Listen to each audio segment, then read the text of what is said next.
Hello, welcome to the Palka IT World. Today we are going to study about levels of teaching.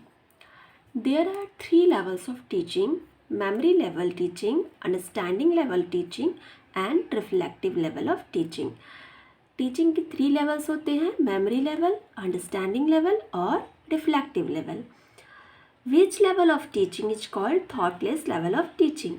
कौन से level of teaching को हम thoughtless level of teaching कहते हैं? That is memory level of teaching. Understanding level of teaching is called, understanding level of teaching को और क्या कहा जाता है? तो उसको हम थॉटफुल टीचिंग कहते हैं. Upper thoughtful level of teaching is called reflective level of teaching. At which level of teaching memory play a key role? That is memory level of teaching. Level of teaching in which least involvement of thinking and reasoning power of learner. That is memory level of teaching. Which level of teaching is most suitable to remember tables, chemical formulas, dates and sequences of the historical events, words of foreign languages, name and number of bones in human body? वो कौन सा level of teaching है जो कि किसी भी tables को याद करने में, केमिकल फार्मूला को याद करने में, किसी तारीख को याद करने में, फॉरेन लैंग्वेज के वर्ड्स को याद करने में, किसी हमारे बॉडी में जितने नंबर ऑफ बोन्स है उन सब को याद करने में हेल्पफुल है. तो वो है मेमोरी लेवल ऑफ टीचिंग. और level of teaching which is most suitable for small children, that is memory level of teaching. जो छोटे बच्चे हैं उनको पढ़ाने के लिए कौन सा लेवल ऑफ टीचिंग सुटेबल है? तो वो है मेमोरी लेवल ऑफ टीचिंग. अब हम अंडरस्टैंडिंग लेवल ऑफ टीचिंग से रिलेटेड क्वेश्चंस को जानेंगे. In which level of teaching students can identify the relationship between the individual facts and the principles generalized out of these facts? तो ये होगा understanding level of teaching. इस level of teaching में हम जो भी कोई भी प्रिंसिपल होता है, किसी भी सिद्धांत को हम क्या करते हैं? जनरलाइज करते हैं और उनके बीच जो फैक्ट्स है उसको हम जनरलाइज करते हैं. तो ये होता है अंडरस्टैंडिंग लेवल ऑफ टीचिंग में. Eight which level of teaching students will learn concept behind the multiplication? तो किस लेवल ऑफ टीचिंग में स्टूडेंट है वो मल्टीप्लिकेशन के बिहाइंड जो कॉन्सेप्ट है उसको समझता है. यानी कि 7 + 7 + 7 अगर हम 3 टाइम्स अगर हम लिखते हैं तो फिर वो हो जाता है 21. अगर हम 7 × 3 कर देते हैं तो क्या हो जाता है? 21. तो ये दोनों इक्वल है, या 3 × 7 या 7 × 3, ये बोथ आर इक्वल है. तो इस कॉन्सेप्ट को अगर स्टूडेंट समझ पा रहा है तो उसकी जो मल्टीप्लिकेशन की जो अंडरस्टैंडिंग है वो किस लेवल की है? अंडरस्टैंडिंग लेवल की है.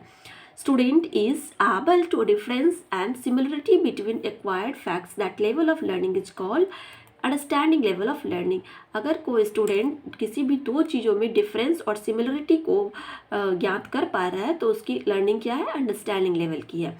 Level of teaching which prepare student for reflective level of learning. तो ये जो अंडरस्टैंडिंग लेवल ऑफ लर्निंग होता है वो स्टूडेंट को किस लेवल ऑफ लर्निंग के लिए प्रिपेयर करता है?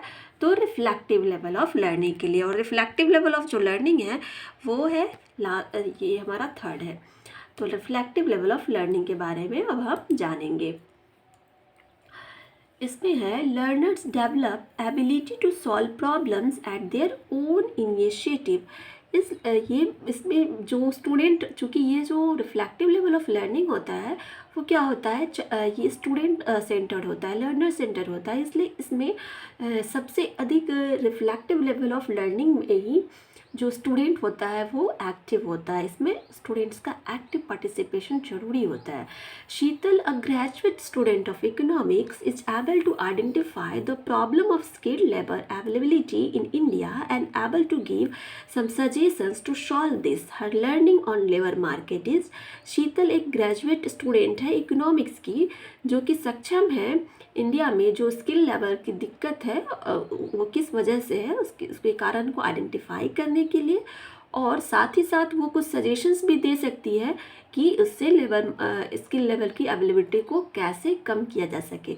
तो इसकी जो लर्निंग है लेवल मार्केट इन इंडिया, तो इंडिया की जो लेवल मार्केट को समझने की वो किस लेवल की है, तो रिफ्लेक्टिव लेवल की है। Reflective level of teaching is called learner centred. Reflective level of teaching क्या होता है, तो लर्नर सेंटर्ड होता है। Reflective level of teaching develop rational thinking and critical thinking. Reflective level of जो टीचिंग होता है वो रैशनल थिंकिंग और क्रिटिकल थिंकिंग को डेवलप करता है। Level of teaching which develop student thinking and decision making to the student. किस level का जो लर्निंग होता है वो या टीचिंग होता है वो स्टूडेंट को इंडिपेंडेंट स्वतंत्र सोचने के लिए और निर्णय क्षमता को विकसित करता है, तो वो होता है हमारा डिसीजन मेक, वो रिफ्लेक्टिव लेवल ऑफ टीचिंग होता है। Thanks for watching, thank you. मिलते हैं नेक्स्ट वीडियो में। Thank you.